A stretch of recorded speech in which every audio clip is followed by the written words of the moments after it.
Jimmy Good morning, Casas!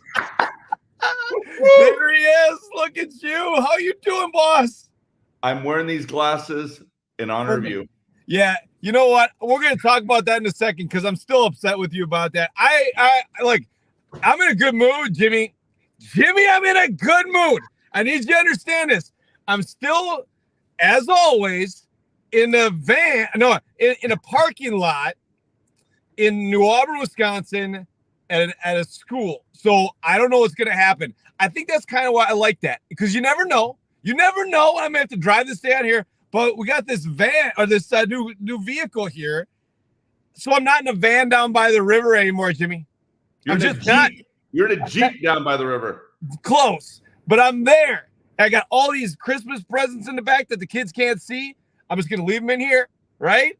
They're sitting there. So it's a little messy. I don't care. Jimmy, I don't care. This is where we're at right now. I had to drive 25 minutes away just to get some cell service so I could do this, and you could make fun of me for wearing those glasses. But I'm going to tell you right now, I'm in a good mood, and it's all right because I'm sitting here. I'm waiting. Jimmy, I'm waiting because I'm telling you, people are going to show up, and I'm going to have to drive this car, but it's not going to look like I'm in some van from 2012 or whatever that van was. It's not as creepy. That's just what it is. They'll probably leave you alone. I mean, you got the white beard going. You got the Christmas presents in the back. It's like you're Santa. Listen, you don't need to go there, Jimmy. Just because I tried those glasses on the other day and I'm thinking I can see better with them. This is not a conversation that we need to have. I don't like this. Like we had a chance, obviously, like, because you were there, that to just kind of sit back and talk about some cool things and some of the things we could do from speaking to coaching to connecting, that kind of thing. But we were talking about coaching and what it looks like and how we can help people get better. And something really cool happened last night that in Fall Creek, one of our girls basketball coach, Jason Martsky, got his 400th win. And he didn't even know about it till after, and they did all kinds of stuff for him. But the thing about Jason that was really interesting to me, and it epitomizes what coaches should be, is he's an incredible coach. Like X's, O's, program development, alignment. Like, he's an incredible coach, but he's a better person, man. He's a better person. And the thing that was really interesting to me is when kids see him outside of that space, when they see him in class, or I mean, like in a building, when graduates come in and see, oh my goodness, I don't have any idea what this is going. And people see him all over the place. The interesting thing about everything is the idea that they will search him out. Wherever they are, they will search him out for a conversation, which means they had an impact, or he had an impact when they were there. And these are kids that have come back 5, 10, 15 years after he had him as a coach, right? And they find him in these places to make sure that they can have one more conversation with him. And that epitomizes what coaching should be like. And when we were talking about it from the stuff that we do, we want to create these relationships that go well beyond the time that we have them to try to get them better at the job that they do. And we're trying to, how we make sure that we're moving people forward in the character that they are. Like, what are we really doing to help that process too? And last night, I didn't even see, because we were obviously north, and I saw a news story on it this morning from the local TV station. And I watched his part for a second, but I watched people around him and how they reacted to the excitement of getting 400 wins. And the way that people around him like flocked to him and gathered and, connected. Like, this is what we should be talking about. These are the things that we should keep doing when it comes down to this work, because the connection has such an impact beyond the time that we have them. And if we can't, like, as a leader in the space, we can't always have them for like 5, 10, 15, 20 years, depending on how long we're in one spot. But can we do enough to make an impact where if they're walking down the street, are they going to seek you out and come and talk to you? Are they going to go out of their way to come and talk to you about whatever it is, but just the opportunity to connect? And the way that people reacted to him last night was special. Absolutely special. And I am so happy for him. I'm so happy for the program. But man, I'll tell you, like the way that people react to him as a person and as a coach is special. And I hope that we can do that for the people that we help. Yeah, that's awesome. I think about just coaching in general, right? And Yeah. I often kind of go to the point of why are some coaches beloved and others not, right? And I think sometimes people right away think it's because it's wins and losses. And I'm not so sure that's the reason, right? I think it's more exactly what you're saying is, hey, I've known coaches who have lost a lot of games that were still beloved, right? Right.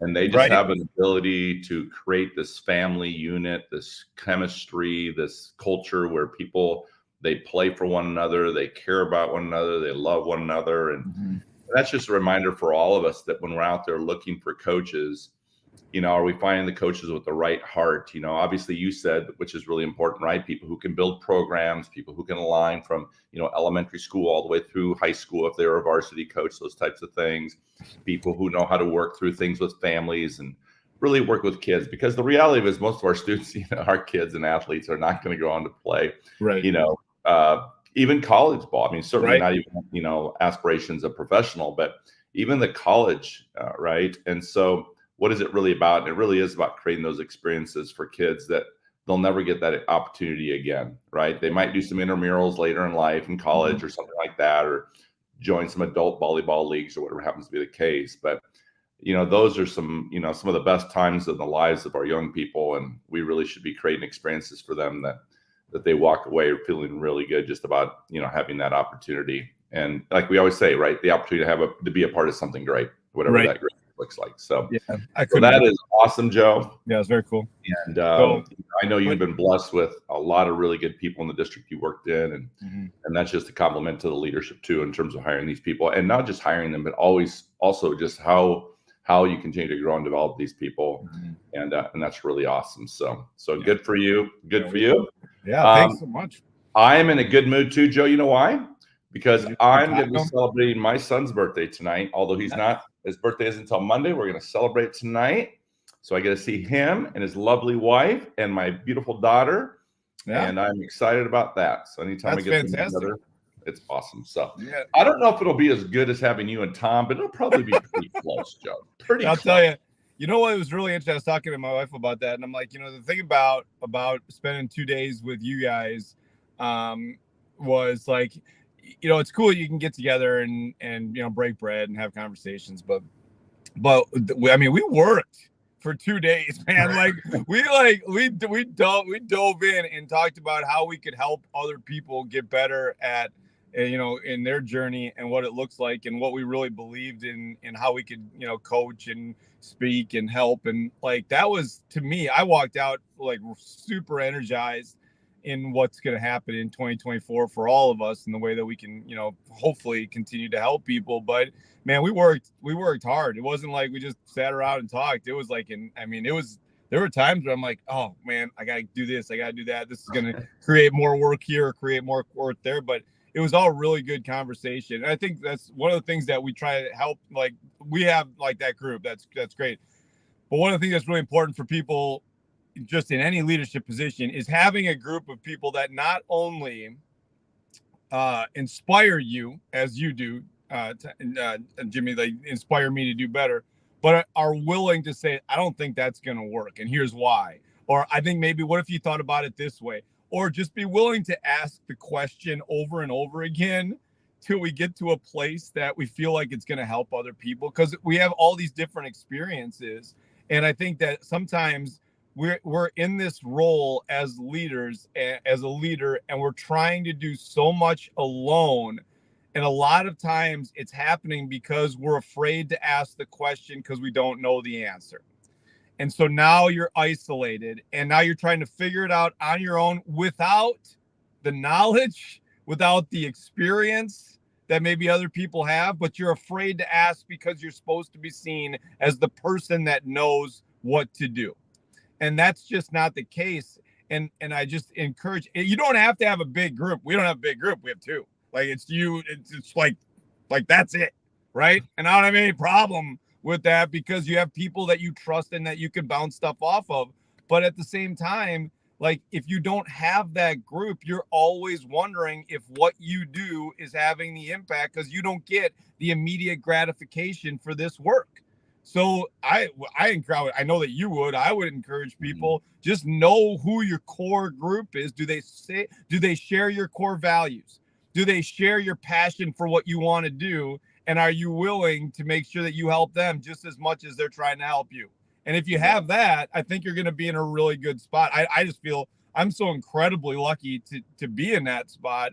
But I also think it's not just luck, man. Like, we work at it. Like, that's important. You have to work at it. Like, you have to work at helping each other out and not just being the one that always gives or the one that always takes in these conversations. You have to be willing to work and get better so you can help other people get better. And then that just creates this cycle, which I think is really cool. I don't know. I just had a great time. And it was, I mean, the food was amazing, everything, but and the conversations were great, but man, we worked, right? Like, we worked. I know Keela said to me, I didn't know you guys were working. What was all that nonsense about? I said, what are you talking about? She goes, oh my God, I feel bad. You actually did work? I said, what do you think we were there to do? Yeah, we worked hard, man. It was good. It was good. But, you know, she was impressed after I told her what we worked on. She's like, oh my God, I feel bad. So I was like judging you that you guys were just hanging out. I texted my wife and I said, yeah, well, I said, I texted her the picture of us going out to dinner that night. I said, we worked our tails off today. Like, we worked literally, like, it was 9 hours. We were just like, man, it was good. It was good. Pressure. I felt pressure that day. Yeah. But good pressure, right? It was good. Like, it was good. Like, we're there for a purpose. And I think it was all worth it at the end when you looked at me and said, seriously. I know that you're, give me a hard time. Like, you always do, like, oh, that was really good. Yeah. I'm taking this sarcasm. You're like, no, I'm serious. It was really good. Right. It really was. I loved it. I love the frameworks. I love the conversation about frameworks because, so, like, man, we're just going off on tangents, but I'll tell you, I just started like literally leaning into how to build frameworks, right? And I think I don't know enough about that like you do, but I know how important they are. But if I could help people provide more structure, then it changes. But the other thing that I realized in talking to you was I've been using frameworks for years. I just haven't identified them as such or put them in a place where I could, we could like replicate them with people beyond being dependent on one person, which I think is really important. And that was, it was just I just love the conversation, to be really honest. So it's cool. Yeah. I want to go back to what you were just saying, Joe. I think, one of the things that I felt always blessed about and is I still feel really close to my admin team that I had. I mean, these people were people that, we worked hard, but we had a lot of fun too. It's like we raised each other's families. And I think there's a lot of leaders out there who get really close to their colleagues, whether you're a teacher in a department or a teacher in a grade level. And that's really, really important that you have this group that you can just depend on and look forward to going to work with, because they're going to help you get through some of these really challenging times sometimes. But I think where I was blessed, and I think I encourage people but I also needed more. I needed people on the outside that sometimes, no matter what I could talk to about this inside, the problem is we were all in the same vacuum. Yeah. And at times we could all get stuck together in that. And then I'd go outside that to an outside group, and that would help me bring a different perspective to it. Yeah. And what I liked about that is that I could then take that lens and I could bring it back to the individuals that I'm supposed to be supporting. I'm supposed to be growing, developing, because I think that helped them grow and develop, right? If we just model that, hey, we can sit here in this environment, but what is it we don't see? And so the reminder to all of us is to make sure, is it possible to grab both groups, inside and outside?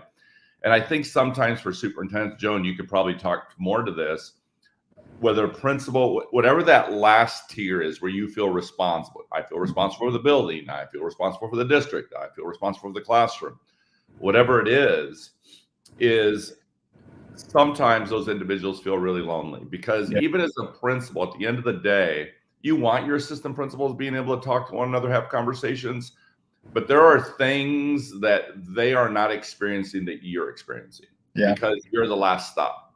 And I think it's sometimes the same for the superintendent. And so, to find those principals in other buildings, and again, you don't need 20 of them, but 1 or 2 people, confidants that you can talk to that'll just bring a different perspective. As a reminder to all of us that if we can grab both those groups, both inside and outside, I think it helps us in the work that we do each and every day for so many reasons. But it's certainly a healthy approach to take, I think. And I think that's where I was blessed. I think I had both groups.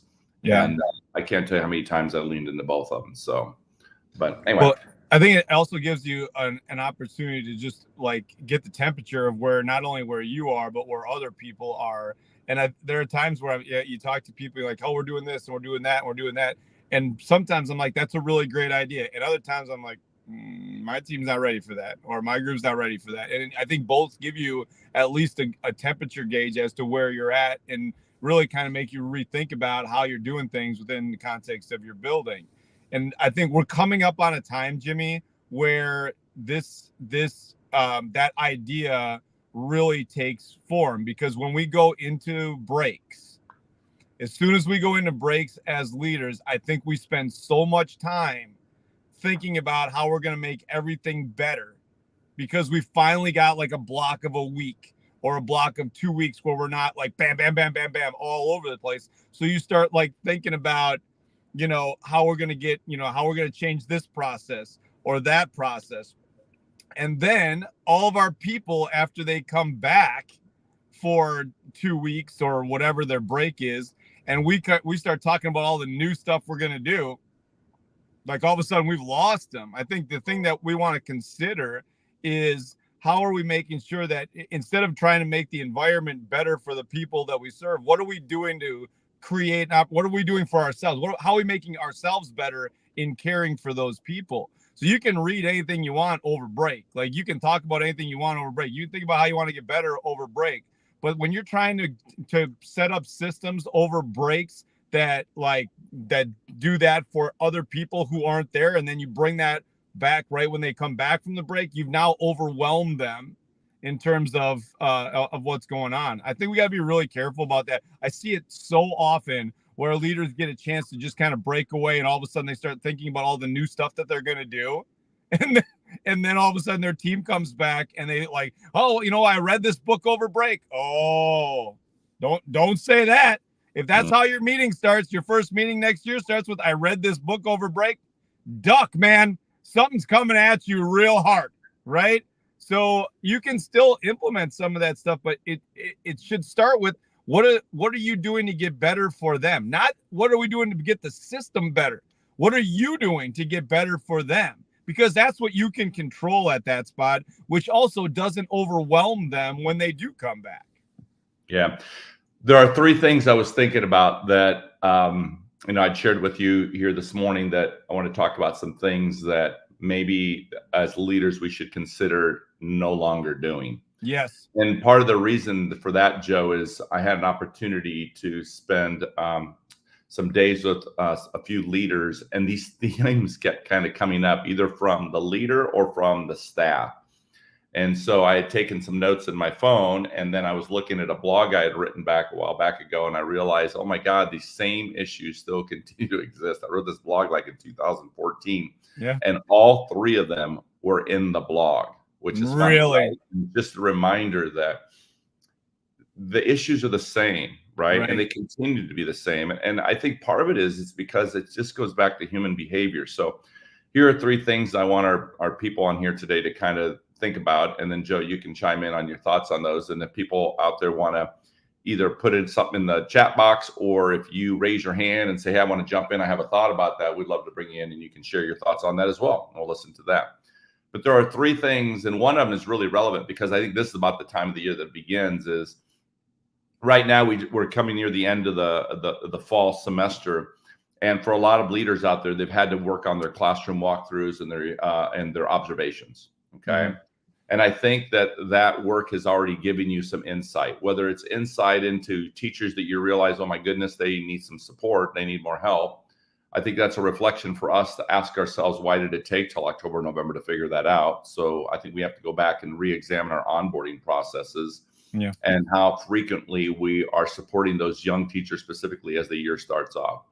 We also have staff, I believe, at least in these experiences, where they've already struggled in the past. They already know this. But again, I think we just expected, like maybe miraculously, like they would just turn it around. But unless we're intentional and are supporting them right from the very beginning, I think we find ourselves right back in the same place year after year. And sometimes because we don't know what to do with it. Right. So I guess what I'd be saying is, as we begin to continue those observations into second semester, those evaluations are going to come due pretty quickly, because April will come quick, or whether it's May or whenever it is your deadline for your district that you have to have these in. And the reason I share this is because it's a reminder that when teachers or even administrators, think about it. If you as an administrator will receive your evaluation in April, and there was something in there that you perceived was negative or was not complimentary of the work you do, and yet that had never been shared with you, never been discussed, had never been said, hey, you need to improve in this area. Hey, if you don't, this is what's going to happen, or we're going to have to go in this direction. If we're not doing that as leaders, we are creating a culture of gotcha. That is not healthy for us. And so it's a reminder that if you right now are suspecting that someone is going to need some support, or you're going to have to include someone's evaluation, let's start having those conversations now in December or by the latest January, and create that sense of urgency. Make sure we offer that support. Make sure we're clear in what we need from them. And again, all we can do is be fair to people. We can't fix all these issues, and we certainly can't allow poor instruction to continue, or poor leadership for that matter. But we should be able to be fair to people. So that's one thought I had on that. The second thing I have is, I also noticed this, and I felt bad because I observed it. And it's a conversation that I had to have with a school leader. But I think we have to be really careful when we're working with our staff, because a lot of us have favorites on our staff. And that's quite frankly probably something we should avoid too at all costs. But even worse, and I know they didn't mean to it, but it just is one of those things, right? They get really close, they have a good relationship with somebody, and they talk negatively to a staff member about another staff member. And it's a reminder again that we can all maybe sometimes fall into that trap a little bit. So we just have to be really careful that we should never speak negatively about that. On the flip side, I've seen this many times. I've seen us as leaders, and I remember doing it myself because I think I'm complimenting them. But I remember saying, and I've seen other people do it, where they say to a teacher, oh, she's the best. She's my go-to person. He's my favorite, or she's a rock star. All these are signs of the undercurrent of favoritism as other people see it. Because other people could be sitting there wondering, well, they've never said those things about me. I've been in this building for 15 years, right? And so I think our language matters, and we have to be really careful. And the last thing is, just because this is what I'm involved in right now, doing a lot of assessments with campuses, is I remind them all, if we're going down this road, you have to do something with this feedback. Right. And I believe we ask for a lot of feedback. This part of the year, November, is a lot of surveys going around in schools.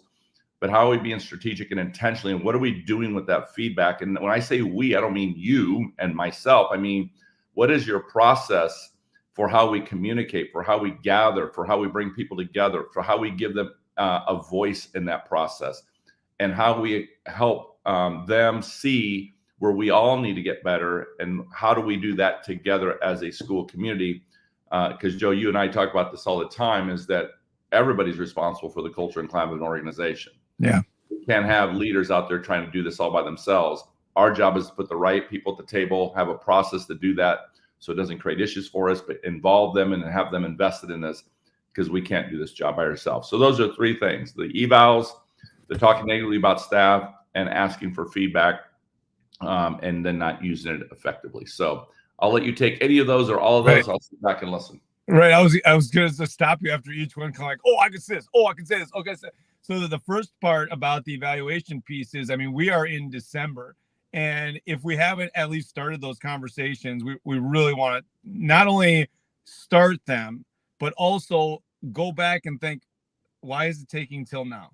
Because we've been in school for like 4 months at this point, right? And a lot of times, specifically in Wisconsin, if you're thinking about like this isn't going to work in the future, like that notification has to come out in February, which means that if you haven't started until now, like now you almost feel like you are playing gotcha until February, because now you have to be in that space more often to make sure that you can see whether or not this is a direction that you can go or not go. And that probably feels like gotcha, to be really honest, right? Mm-hmm. So if we haven't started that, start, but B, think about what your framework and process is as you go into next year, because it's not the only time that you're going to be put in this situation. So if you think about right now how you're feeling with that situation, and if you're not feeling comfortable with that situation, be willing and be vulnerable enough to go back and say, what was the process that I used to get here and still not feel comfortable? And what do I have to do going into 24, 25 to make sure that I don't feel like this moving forward, right? So what does your system look like? Who's helping you with that system? I mean, and honestly, let's be honest, who's going to hold you accountable? And a lot of times from a leadership lens, it's the person that when they walk into the office that's sitting right there. It's your secretary, it's your administrative assistant, right?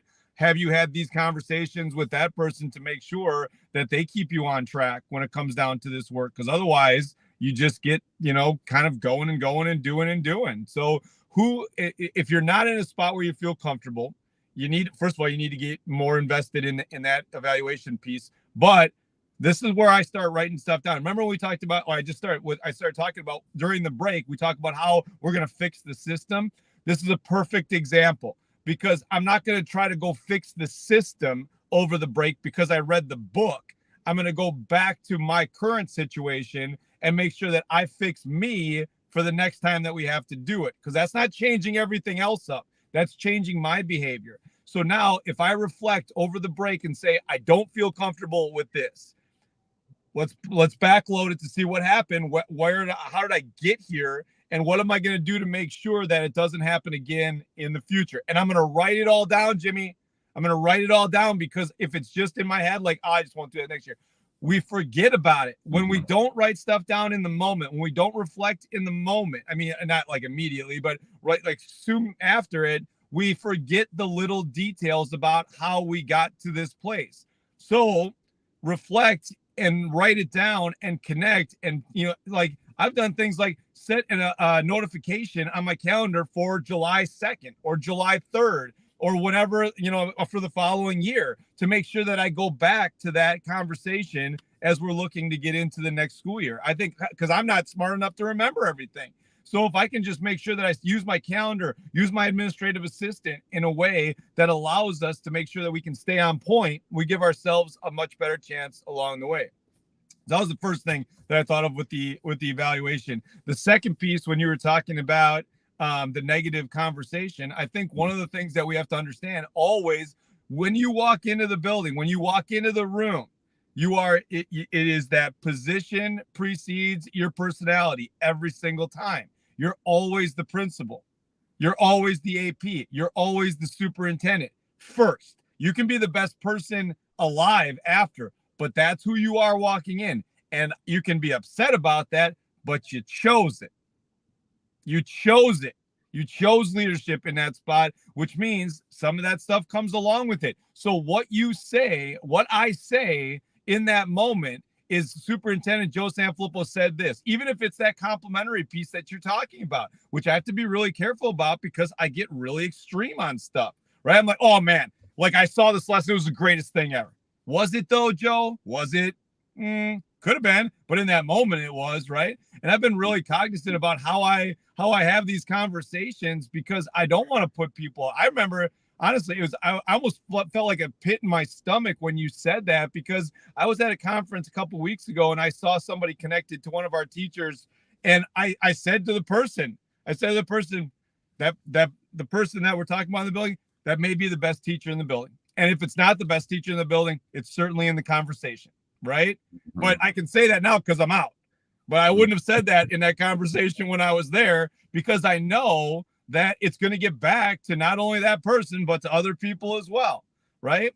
And I think you can. Well, I started this thing talking about Jason and how great he was, but it was based on what I had observed along the way. He's the best varsity girls basketball coach in the district. He's the only girls varsity basketball coach in the district, but he's the best one, right? So I think when it's built off of, accomplishments and connections and something that's, that people see all the time, it's still coming from the superintendent. It's still coming from the principal. And that honestly has a different tone to it. So I think I couldn't agree more. I think we got to be real careful about that. And I know I've fallen victim to that. Yeah, true. And I think, and what was the last one? The last one is asking for feedback and then not using it. Oh, how we use it, or I'm not even going to expand. Don't follow up. I mean, maybe we have intentions, but then we just get busy, and then, you know, it's a quick way to lose credibility. So you're right, and I think again it goes back to a framework, right? Like if you're gonna utilize it, you come back, and we get so excited about new stuff that when we get so excited about the shiny new toy, right?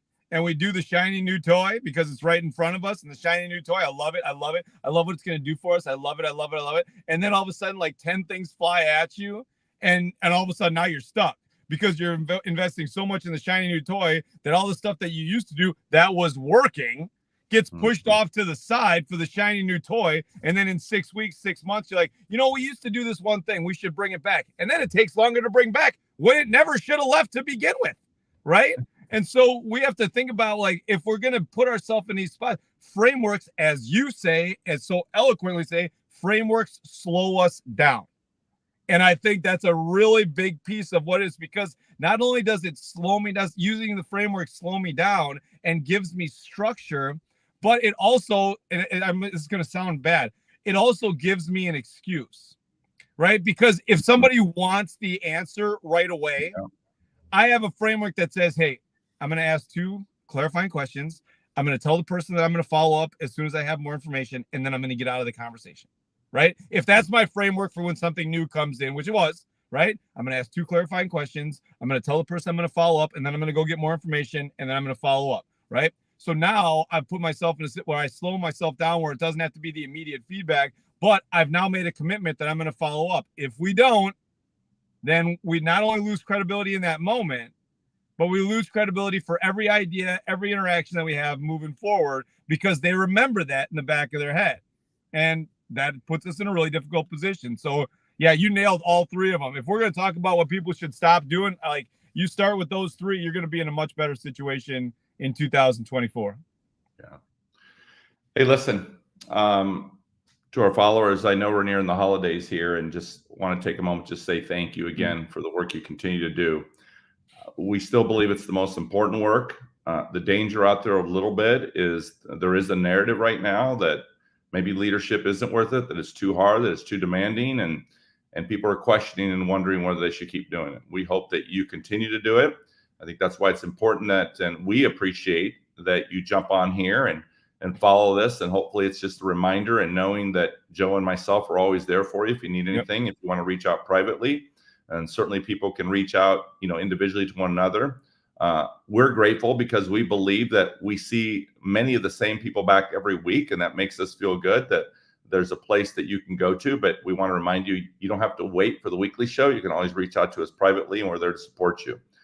I also want to share that I think one of the biggest things that I see in a lot of the leaders I work with that I'm just so grateful for is the investment that we put in other people to continue to grow and develop those individuals. And I think you guys are spot on when you do that, because we need to show people how amazing this work is and how wonderful it is, that it truly is a ministry of work. Joe said we chose this. He is so spot on. And I want to remind you of why you chose it. And just remember that we have to get other people to want to choose it too. And the truth of the matter is, I think it's because they watch you that they choose to do that work. Yeah. And so we want to remind you again that you are making an impact. We hope you never doubt that. And I am going to turn it over to my good friend Joe and let him close it, because I still choose to do this work. He does too.